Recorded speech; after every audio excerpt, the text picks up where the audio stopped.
Good afternoon, everybody. I'm Vic Wight, the principal at Palombi Middle School, and I'm with a great group of people here. We are here to just kind of go over the Leader in Me program here at Palombi Middle School. Wanted to give you more information about what your kids are into at school with the Learn, Lead, and Serve program. I'm going to introduce you to all of our participants. Give it a click. Yay, it clicked. Sorry for the recording video. We had a little problem with the Google Meet Live. So if you have questions after our presentation, feel free to email me and I will try and get back to you as soon as possible. So we've got some special guests here. We've got 5 kids from our Lighthouse group. Isabella Bentavegna, Cassidy Monk, Alexa Mendoza. You could give it a wave. Give a wave. Carly. Oh, you both waved at the same time. Kian, Mrs. Rhodes, and then we've got Miss Hagy. And the 5 students are our Lighthouse coordinators. Mrs. Rhodes is our Leader in Me facilitator. And Miss Hagy is one of our Lighthouse leaders here at Palombi. The 2 of them have been integral in getting Leader in Me started here at Palombi and also helping us as a district move forward with that program. All right, we're going to move to the next slide. Hopefully you guys can hear us well enough since we are at a conference table. So one of the goals of the Leader in Me program is really to develop the leadership capacity of everyone within the school building. So not just the students, but also the staff. And so one of the ways that the staff has been involved in their leadership is we have 5 staff action teams that our staff participate on. And so they work in a variety of different ways. We have action teams that are focused towards academics, working towards the student-led conferences and leadership portfolios. We have a nice data wall in our cafeteria that is tracking some of our goals, school-wide goals. So then we have staff members that are involved in creating lessons that we give to the students during our lead time. So our staff is involved in leadership in developing their capacity, which is a huge part of, developing and modeling that within themselves in order to then transpire towards the students. And I did want to thank the community because we have those Friday early release days throughout the district. And that allows all of our staff to work towards the betterment of not only academics, but also these leadership activities. So our teachers take a lot of time, not only on those Fridays, but they have meetings beforehand and sometimes after school in order to organize all these things for the kids. So the students also have action teams, and there were 30 different choices that kids got to pick from. On the next slide, you'll see some examples, but the students work together with their teachers, sponsors to plan programs, to improve the school, to do necessary tasks in the school that they can have a part of. So each of the 30 groups came up with a mission statement. So these are the five sample mission statements. My group is the Go Green team, and our mission statement is keeping Palombi safe and clean by helping others to make better decisions about improving the environment. So we have been informing people about how we only can recycle paper at school and making sure that the recycling is done properly. And then other groups like Knitting for a Cause, the kids are actually learning a brand new skill that most of them don't know, knitting, to be able to make things for kids in need at the hospital. And all groups are doing great things. We have a bunch more groups in this. the community action group, the student lighthouse team that works with all the groups to make sure they are successful, and many more. So make sure to ask your student what they're in and what they're doing. And then our next slide. Our next slide is we've got these experts here in our room, the students. We talked about this before we presented. So I'm going to ask them questions, and then you guys are going to just kind of project that way so they could hear you. Okay. So one of the things we wanted to make sure is that our students had voice in the program. So I'm going to ask you guys, how did you get input into what action team you picked? So originally how we signed up for it, in our winter advisory classes, we had a Google form about it was a list of all of the action teams that we could join.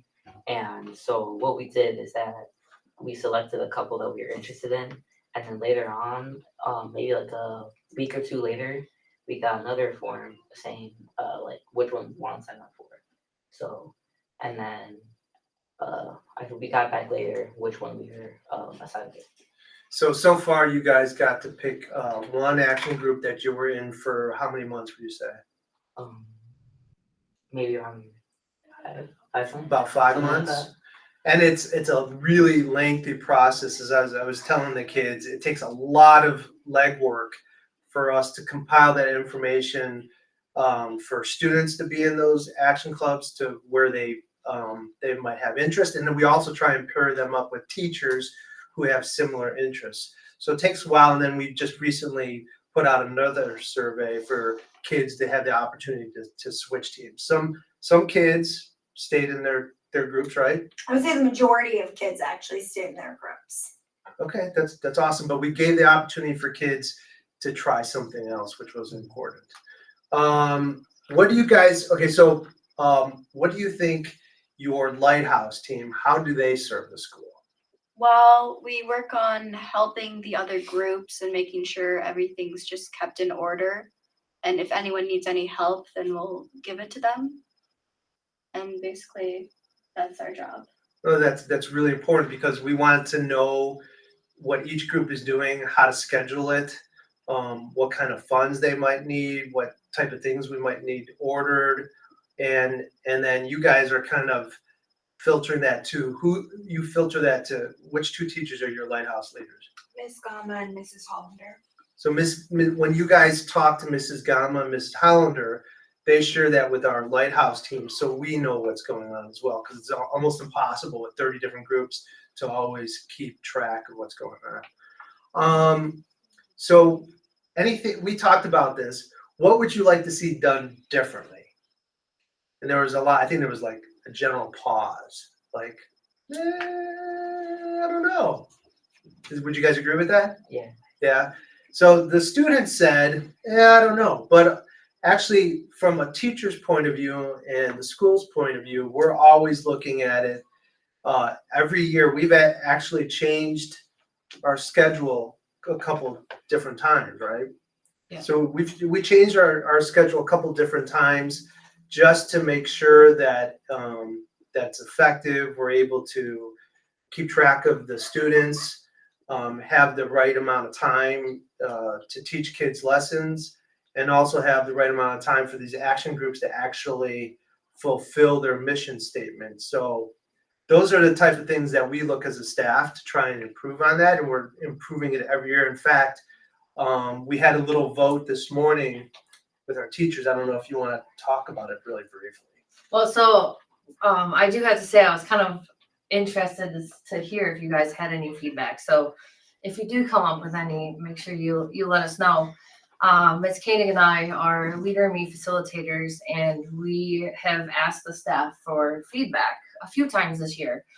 And so then we've looked at everything because, we want the teachers' voice is just as important as your voice in the program. And so we kind of came up with 3 different options based on their feedback to present to the staff this morning to look at how we're going to schedule our lead time next year.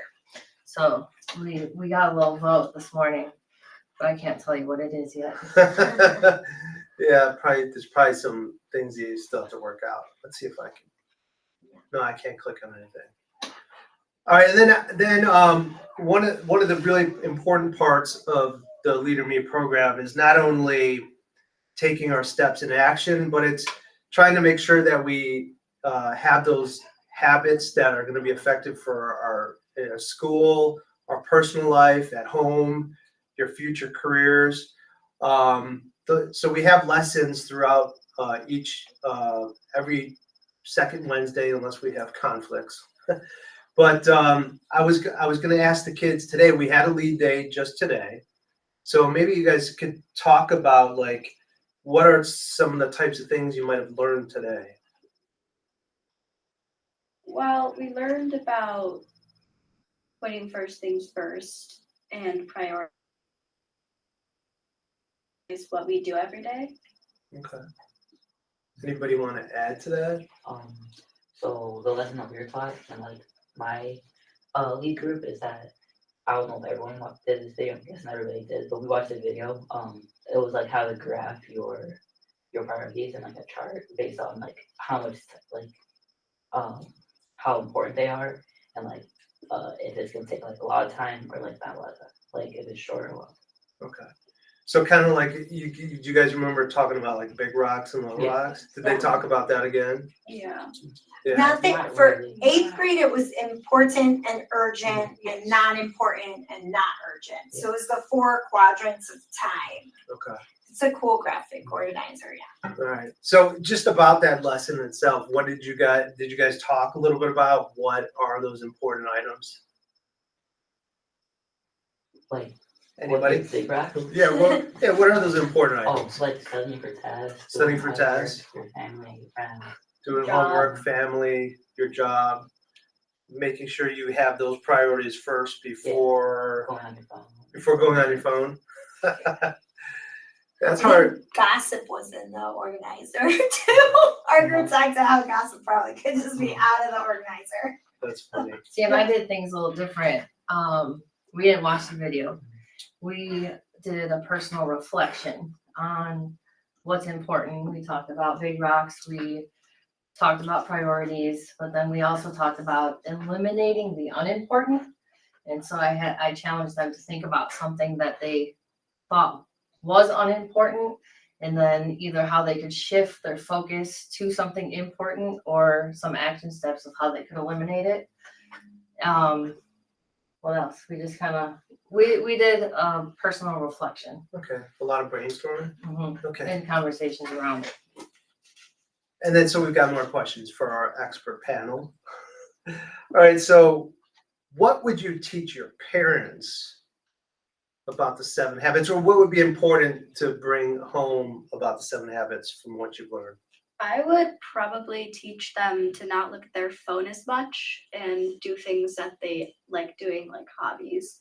Like my dad, he likes photography, so we could do something like that. Yeah, something that fulfills your life and makes you happy. Yeah. I want my parents to have like more time to like relax and not have to like worry about work until the next day, because they're always worrying about work, especially my mom working at a daycare and teachers calling out. And I just want my mom to have time to relax. Well, I'm gonna tell you that I feel sorry for you when teachers call out because it's really hard to find subs. So I understand your mom's worry, but I think that's awesome that you want your family to have that sharpen the saw time. Anybody else? Well, for synergizing, we can take home about me and my brother. For us to synergize, do stuff together, like organize chores for each other. Like we do that, I do this, you do that kind of thing. That's cool. Okay, nice. Anyone else? I have something. So kind of like what Bella said, sharpen the saw. Like most parents like have stressful days and they like need to find like some time to themselves and like to relax, because I feel like they really need that. Absolutely. So I'm just going to repeat that just to make sure that everybody hears that. Just to make sure that your family has an opportunity to sharpen the saw and be together. That's really important. How about, okay, so this was, the next two questions here were kind of eye-opening. So which habit do you think our students are best at? Honestly, synergizing, because some of us work well together. And usually when we're working together, we get work done quicker and better. But I think we had a discussion that sometimes it's hard to work with people maybe that you're not used to. So sometimes you're a little more quiet or reserved, and then sometimes you're with people who you're friends with, and you don't get as much work done, right? And we talked about how hard that is for a teacher to try and pair you up with the right group that's going to be the most effective, right? Okay. Anything else you think our students are good at? I feel like most of the students here have like good grades, so they put first things first, and they like study for tests. They do their homework. They like do their work before playing games on their computer in class, and then do all this stuff to like get their work up like efficiently. Yeah, and that's also a good point. Our if parents, you saw in our newsletter, Palombi made every single one of their goals that we created for math and ELA in our MAP scores, which shows you that dedication from students. But if we just had 99.9% of the kids that put forth that effort and made those goals, we would even exceed higher. So that's one of the things we're trying to instill in the kids with these habits, and why we're going to talk about making goals for our students. So this last question, any habit which needs reinforcement here at the school? We had a lot of opinions on this. So why don't you go for it? Seek first to understand, then to be understood. Kids at Palombi aren't the nicest sometimes, and they tend to judge quickly, not knowing people's full stories, and that's something that is a big problem. Probably begin with the end in mind, because like when someone finds out they have a project, and they like don't really, sometimes they don't like make a plan, they just go off the top of their head what they can think, and I feel like that probably wouldn't get them a good grade because they didn't have like the plan to like stack up the ideas. Mm-hmm. That's a good one. Anybody else? I think for being proactive, because like a lot of kids, kind of like what Cassidy said, like they don't react well to like some things, like they react like deeply. Mm-hmm. So I feel like we need to like improve on that. Okay, so be respectful. One, I think that's a really strong need at the school, and something that I think teachers try and talk to kids with repeatedly. But yes, I think those are key points. How about we go to the next slide. All right, so like a big part of the Leader Meet is trying to get everybody's voice heard, and that is what we're doing with these smaller action groups. They're not as large as our regular class size. In fact, do you guys know what your size of the groups are that you two have? For the lead group or the action group? The action groups. Oh, the action groups are big. Well, some of them are big, right? Yeah, How I think our yeah. action group, we have 2 teachers, and I think we have about 36 kids. Okay. We have 2 teachers and somewhere between 30 and 36.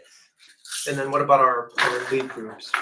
I think my lead group is only like 15 or 14. It's nice and small. Yeah. And that's when we teach the lessons. So those lesson groups are a little bit smaller. Why don't you go to the next slide? So a big part of the beginning of the year is kind of like a review of our 7 habits. And one of the ways we started off, we were in new groups. We were trying to get kids to collaborate with each other, talk about the 7 habits. They had a 7 habits door decorating contest, and we had some administrators go around and give high marks for certain doors. I think we had 3 winners. I don't remember which groups had that, but that was an excellent time to get together. But there's a lot of cooperative activities we tried to do so that kids, like you said, Cassidy, we're trying to get kids to get to know each other, learn about each other's differences, where they come from, so that we could be more understanding. And then this is a big plug. Parents, if you haven't seen this in my newsletters, I've been putting this in each week. We have 5 alumni on our wall right now, and we're looking to put more people on the wall that have come to Palombi. So if you know someone who's doing something significant after their Palombi years, please submit something to us, and then we have a committee that looks at it and determines whether they have a place on this wall. For instance, you could see in the bottom middle, that's T.J. Edwards, who we just got lucky, woohoo, that the Bears signed him. We've got a BMXer, we've got a police officer there, and another college athlete on our wall as well. So it would be phenomenal to get recommendations for this wall. We want to recommend our stars. And the mural above it was done by a former student as well. Yeah. And then this was part of our teacher action team. Our teacher action team wanted to bring in speakers. We had another speaker scheduled that we had to cancel, unfortunately, because of some kind of illness. But we did have the DEA come in here during our Red Ribbon Week. We're trying to make some of our activities more meaningful. The DEA came in here to talk about what to look out for in terms of different types of drugs, what it does to your body, what it does to your brain. And I actually got quite a few emails from parents saying that it was very impactful for the student. But we're looking for different ways to educate our students through this program. And then our academics. To me, this is like the biggest part of Leader in Me and how we can make our achievement more successful here at Palombi. It's just engaging students to achieve and trust to lead their own learning. So we want the students to have that intrinsic value of what the academics can do for them. All right, click on the next slide. And I don't know, maybe Ms. Hagy, do you want to talk a little bit about WIGs? Sure. Since you're still here. Yeah, so WIGs are wildly important goals, and the students will set WIGs in many of their classes, but specifically they also do it in ELA and math for their NWEA scores. So the way we do it in my room is that I actually have a one-on-one conference with each student. We look at their previous scores. We look at what the NWEA program or the MAP program has projected as their next score. And then they base a goal off that. So they can do it off their projected growth. Some kids, they say, they're saying, I'm going to go up 3 points. I'm going to aim for 2. Or some say, I really want to get it up further. And then we brainstorm what they're doing well in class already that they should continue, and then what they can do to improve.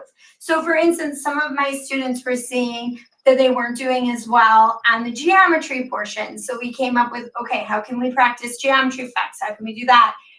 Some students made goals to either work in My Path or Success Maker to help them do that. So then once they take the NWEA and they get their score, we look immediately at whether they reach their goal or not. And as Dr. Wight said, most of our students did reach those goals. So it was really exciting to be able to celebrate that with them. Additionally, and Ms. Rhodes can speak more to this, but students who are in the guided study programs, they also create WIGs to help them enforce those study habits and success in all their classes. Yeah. So I'm a guided study teacher, and every trimester we have the students, they set WIGs within there to kind of look at where they think they could grow, where they would like to grow, based on their performance from the previous trimester. And then again, just because we we like to model what we're having the students do. The staff have created wigs for themselves, and they could be related to their personal life or their professional life. They have an accountability partner within the building, and they are checking in and kind of keeping track of their wigs and their work toward them. Nice job. All right, and then for our students, okay, so what do you guys think the benefit of wigs are for you guys? If you make a goal and you get past the goal, you can get like a higher score. But if you get less than your goal you made, then that's gonna affect your score that you made. Because when you have a higher goal, you get more points. Yeah, so if you have high expectations for yourself, hopefully you have that, motivation to reach it. So that's a really good point. Anybody else? Yeah, if you achieve the goals that you make, it would be better for your future, because if you get better scores on something, you would get into better colleges. And if you get into better colleges, you would get better jobs, and it would just help you in the long run. Anybody else? I can't remember if we.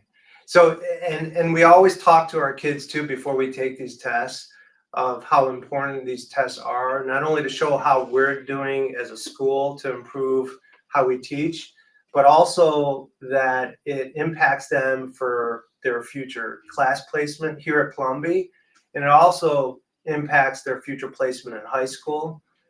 And just like you said, then ultimately that's college too. So starting now is really important. So do you guys, can you guys share a little bit about any of what your goals might look like? I really want to be an author when I grow up, so I'm working on writing a book. Oh, very cool. Well, that's a good goal. So like your goal might be more targeted towards ELA, and that would be a good goal. Anybody else? So for ELA, I really like writing too, but like I don't really read that much. So one of my goals was to read more books. To read more books. That's awesome. Anybody else? One of my goals that I had I'm pretty sure my ELA one was to focus more, because it's hard for me to focus. And I feel like if I focus better, it'll get me a higher score. Nice, nice. So one of the things we did talk about, this is our first year with our students really working on these wildly important goals. And one of our hopes is to add more detail to those wigs for our students, and then to review them more often. And then I'm going to show you a slide of what we're gonna look at next. Well, actually, this is not the one, but that's all right. We'll go back. Okay. Let me go back here first. Well, one of our goals obviously is to have a bank of ideas for our kids, that when teachers meet with you guys, that you have ideas, because sometimes you say, I want to do better at ELA, but what does that mean? So looking at your MAP scores, sometimes you might look at maybe my vocabulary is a little lower than my informational text, or my comprehension might be a little lower. So what in those three different areas can I do to improve that score? So we're working on where teachers will have a bank of ideas for you guys to help create those goals, and then they'll review those. And now you can click. And this is actually, we've actually updated this. It's in our cafeteria. So if you come in for any athletics or any other concerts or whatnot, please look at our scoreboard. We have the amount of tardies that our students have. So we're keeping track. I think it's like each month that we're keeping track of our tardies, but we're also keeping track of how many of our students have made growth in our map. So it's kind of interesting for everybody to see. If they didn't make growth, then hopefully that is motivating them to create a plan so that they're one of those people that make growth in their math scores. But we look at both reading and math, and then we also look at the student connectedness survey. So our student connectedness survey went up, both with students feeling more connected to a peer. I mean, it went up like 1%, but it went up about 5% students feeling connected to teachers, which is really important for us as a school. So that's something that we're going to be working on the rest of the year. And then, do you want to give this a go, Mrs. Rhodes? Sure. All right. So, actually, for the last couple of years, we have created digital slides for the students to fill out that can kind of lead their conferences. The goal is to have the students sit down with their family and go through all the different components. We're in the process of beefing up our leadership portfolios, where we're going to be where the students will have an actual physical binder. So instead of it being digital, we're phasing into doing binders, and their wigs will go in there. Different content areas. So their ELA teacher might say, hey, bring your binder to class because we're gonna put something in it. So when they update their wigs, we're putting some student action team things in there. So it's kind of a work in progress, since this is the first year that we're really trying to build into the leadership portfolios. So this trimester we're working towards having it more of a prominent feature throughout the building. Which is awesome. Yeah. And then, go ahead. And then this is the time that I had hoped to take questions from anybody who would be joining us on Google, the Google Meet Live, but unfortunately that didn't work out for us. So just remember, if you have any questions for anything that we talked about today, please send me an email. Any comments or suggestions for us, we would love to hear from parents as well. And in the future, we will be sending out to parents very similar to the 5 essentials. We'll be sending out something called the MRA for school improvement. It's based off of the Leader in Me, and we look at that feedback to help us improve in the school. The kids took that last week. Our teachers are going to be taking that soon. But looking at all the stakeholders in the school is really important to us, and we want to look at that for improvement. And I want to thank you for everybody here. Thank you so much for participating. Thank you to your parents as well. We're going to enjoy pizza now. And everybody have a great day.